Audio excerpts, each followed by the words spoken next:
నాకు ఉర్దూ రాదు. ఇస్తిమాకొచ్చి నేను ఏం చేస్తాను? నన్ను వదిలేయండి. షఫీబాయ్, మీరు తప్పుగా అర్థం చేసుకున్నారు. కడప ఇస్తిమాలో తెలుగులో కూడా బయాన్లుంటాయి.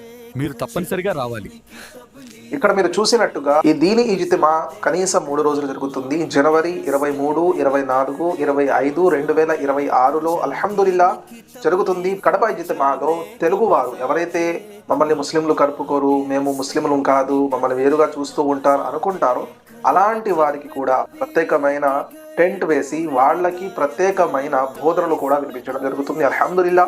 అందుకనే ప్రతి ఒక్క తెలుగువారు కూడా తప్పనిసరిగా మీ రోజువారీ పనులు ఎప్పుడూ ఉండేవి, కానీ వాటిలో నుండి కొంత సమయం ఆ దైవం కోసం తీసి మీరు కడప ఇజ్తిమాకి వస్తే ఇన్షా అల్లాహ్ తప్పకుండా మీరు లాభం పొందుతారు. ఎందుకు ఎంత గట్టిగా చెప్తున్నానంటే ఈ ఇజ్తిమా ఆంధ్ర మరియు తెలంగాణలో అతిపెద్ద ఇజ్తిమాగా నిర్మించబడుతుంది. ఈ ఇజ్తిమాకి గవర్నమెంట్ సపోర్ట్ కూడా ఉంది, ఎంతో మంది అల్లాహ్ వారి దుఆ కూడా ఉంది. ఎన్నో లక్షల రూపాయలు ఖర్చు పెట్టి ఈ ఇజ్తిమా అనేది చేస్తున్నారు. అందుకనే ప్రతి ఒక్కరూ పాల్గొనాలి. ఈ ఇజ్తిమా ఘన విజయం సాధించాలని చెప్పి ప్రతి ఒక్కరూ దుఆ చేస్తూ ఉండండి.